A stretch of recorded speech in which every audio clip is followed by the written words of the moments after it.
Da onde você veio? Essa é a terceira pergunta que eu vou responder hoje, do mundo espiritual. Todos nós estamos vinculados a uma cidade espiritual. Eu, você, qualquer pessoa, mesmo uma pessoa que não acredita em nada disso, acha que tudo é história da carochinha, sabe, bobagem, besteira, não faz diferença nenhuma. Todos nós estamos vinculados a uma cidade espiritual.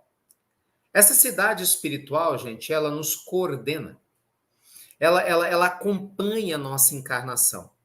Então, o que acontece?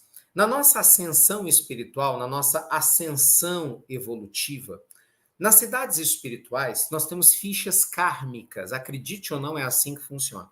Então, você imagina o seguinte, existe um arquivo na cidade espiritual que eu me vinculo. Vamos chamar que esse arquivo... Não dá nem para saber o nome, né? Porque eu tenho o nome de Ricardo nessa existência. Na passada, na anterior, na outra, não sei. Mas vamos chamar de arquivo ABC. Tá, o meu arquivo, vamos supor que eu sou o espírito ABC, só para ilustrar. Então, eu tenho um arquivo chamado espírito ABC. E nesse arquivo tem pastas, né? Desculpa, tem uma pasta chamada arquivo ABC, que tem um monte de arquivos com um monte de existências minhas, que eu já passei. Então, eu venho do mundo espiritual e você também. Então, na lei divina, nós estamos sendo matriculados na escola chamada Terra, que ao mesmo tempo é um hospital. Por quê? Porque aqui a gente vem aprender habilidades espirituais que vão nos capacitar à evolução, que vão nos capacitar a chegar no nível de consciência superior e, consequentemente, cada vez mais perto de Deus, a ponto até de poder reencarnar em planetas mais evoluídos, creia você nisso ou não. Só que aqui também é um hospital para eu me curar das minhas dores morais, para eu me curar das minhas angústias. Então, muitas vezes, eu vou reencarnar numa situação que não é prazerosa, mas a minha alma necessita. Vamos supor que eu tenha sido uma pessoa muito orgulhosa no passado. Pensa comigo. Talvez passar por dificuldades financeiras agora me ajude a ser mais humilde. Vai ser chato? Vai. Vai ser complicado? Vai. Mas isso vai, de repente, abrandar um coração muito orgulhoso. Talvez eu tenha tido muita grana no passado e humilhei pessoas. Então, talvez hoje eu me esforce demais para conseguir emprego e, por vezes, seja até humilhado. Para ver se realmente eu vou pagar na mesma moeda ou se eu vou aprender a abençoar a pessoa e quebrar o karma. Talvez no passado eu tenha feito um péssimo uso da minha respiração. Sabe, tenha feito um péssimo uso da minha saúde de diversas formas. Aí eu reencarno nessa existência e vou ter problemas respiratórios, vou ter problemas na coluna, vou ter problemas desde cedo com doenças autoimunes, vou ter diversos tipos de problemas físicos que vão refletir as necessidades morais do meu espírito. Você está entendendo? Nada acontece por acaso. Então, a terceira pergunta de onde eu vim, do mundo espiritual. Deus nos criou simples e ignorantes. Começamos o nosso processo de evolução em algum lugar que a gente não sabe onde, mas certamente estamos agora vinculados a essa universidade, escola e hospital chamado Terra.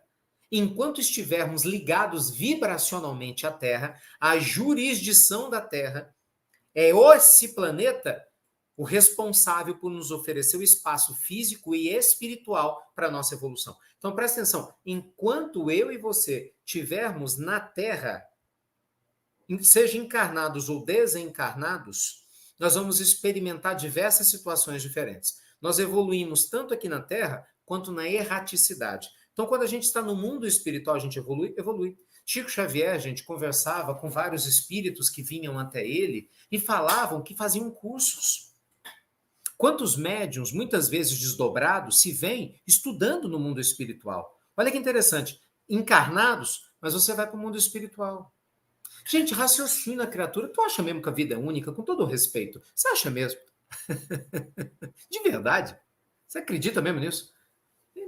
A ciência, né? Presta atenção. Raciocina comigo. Você tem um universo maravilhoso. Gente, o nosso planeta Terra é um planeta michuruca, minúsculo, comparado ao Sol. O Sol, que é gigante para a Terra, é uma estrela de quinta grandeza na nossa Via Láctea. Você deve ter estudado isso na escola, não é possível, né? Na nossa Via Láctea, nós temos bilhões de estrelas. Bilhões. Só que existem bilhões de Via Lácteas. Opa! A cabeça nem cabe mais tanta coisa. Não é não? Imagina. Nasci, morri agora. Vocês estão entendendo? Nós temos bilhões de estrelas e Via Láctea. Eita, essas crianças! Vocês estão entendendo? Pois é. Nem os nossos fantasminhas estão entendendo, gente. E aí, no meio de todo esse processo, a gente tem a dificuldade de entender esse processo de crescimento espiritual. E aí a gente mistura tudo. A gente mistura tudo. A gente mistura religião com religiosidade. Eu estou vendo alguns comentários aqui. Não sou eu que estou misturando, não. Vocês é que não conseguem separar. É diferente. A gente mistura tudo. A gente não consegue entender que Deus é único e que tem uma única linguagem. Com todo respeito, você acha mesmo que Deus é Deus só dos cristãos? Você acha que então Deus do cristão não é o mesmo Deus do muçulmano? Que não é o mesmo Deus do shintoísta? Que não é o mesmo Deus do confucionista? Que não é o mesmo Deus do israelita? Que não é o mesmo Deus do budista? Você acha que são vários deuses diferentes? Gente, pelo amor de Deus, desperta a cabeça, criatura. Tem uma história muito interessante, foi até legal. Eu gosto muito dessa história. Eu estava no Evangelho no Lar ontem, entrevistando o Simão Pedro. Quem esteve comigo ontem vai lembrar. O Simão lembrou dessa história, eu adoro ela. É uma história que conta o seguinte: um cristão foi num velório, né? E depois de um tempo, ele voltou no cemitério para poder honrar, né, a memória do morto, da família dele.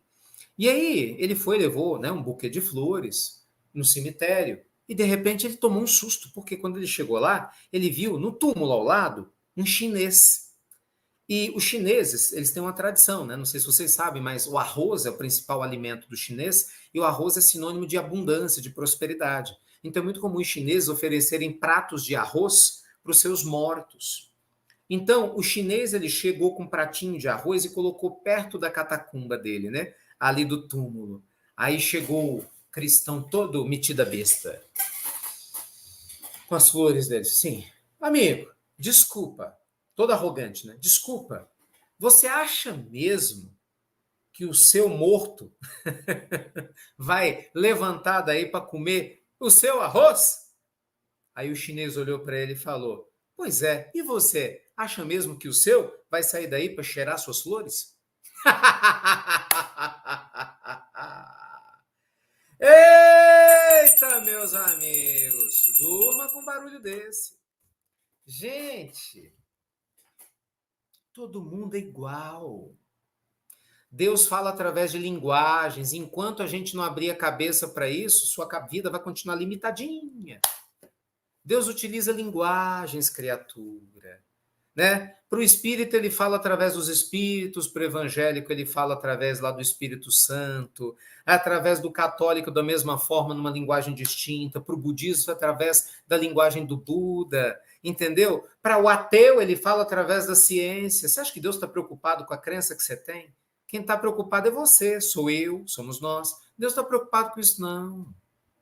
Então, assim, nós viemos exatamente para a gente vencer essas barreiras, meus amigos, para a gente abrir nossa cabeça, nosso coração, para a gente entender a lei divina na sua pureza e aprender a vivenciá-la de maneira cristalina, que é difícil, né? Não é fácil, não. Pelo contrário, se espiritualizar não é para qualquer um. Todo mundo quer, mas nem todo mundo está pronto. É um baita desafio, né?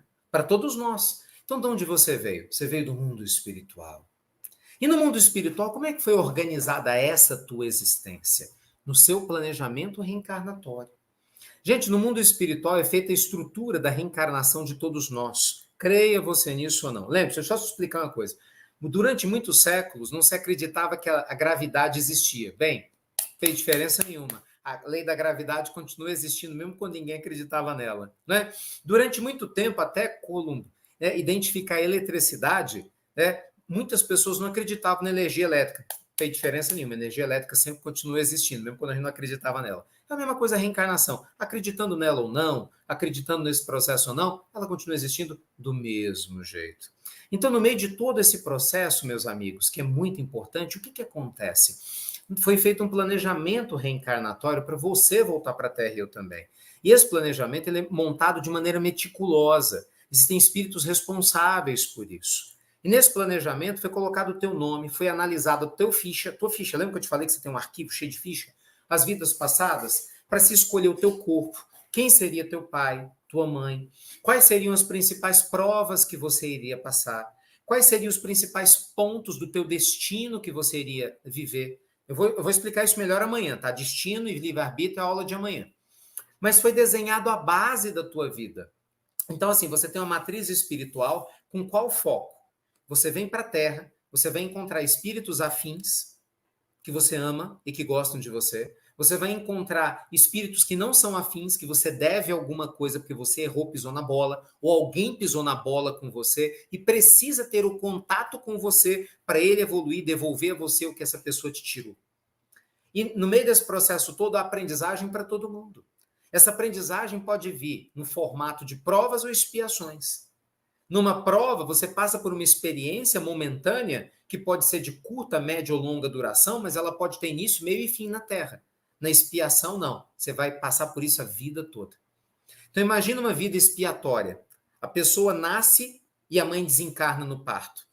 Você pode ter até uma boa madrasta, mas você vai viver sem a mãe a existência toda. Talvez se a sua expiação for a pobreza, você vai fazer de tudo, mas não vai conseguir vencer a pobreza. Entendeu? Então, o que a gente pode fazer? Aprender a amar a expiação e não brigar com ela. Toda vez, repito, que você briga com a vida, você vai perder. A gente perde. Mas as provas, a gente tem condições de superá-las. Então, muitas vezes, está com um problema financeiro porque você não trabalhou tua mente próspera. Porque você tem hábitos de alguma pessoa que gasta mais que ganha. Não tem nada a ver com expiação. Então, se você melhorar o que te cabe, você melhora a tua vida financeira. Às vezes está com um problema afetivo, não é porque você tem que ficar sozinha, sozinho, ou porque você tinha que atrair um casamento difícil. Não. De repente é porque você é uma situação complicada. Você é um tribufu. Eita dureza, choque de realidade. Eu sou um tribufu. Tu já pensou que você pode ser um tribufu? Você já pensou? Nossa, será que nós estamos aqui com 6 mil, quase 7 mil tribufus ao vivo comigo agora? Inclusive eu. Gente, não é só o outro que tem que melhorar, não. Eu preciso melhorar e você também. Só que enquanto você enfiar na sua cabeça que só o outro tem que melhorar, o que acontece? Você piora a sua prova. E o que está acontecendo com muita gente? Muita gente está aqui em prova e está transformando as suas provas em expiações.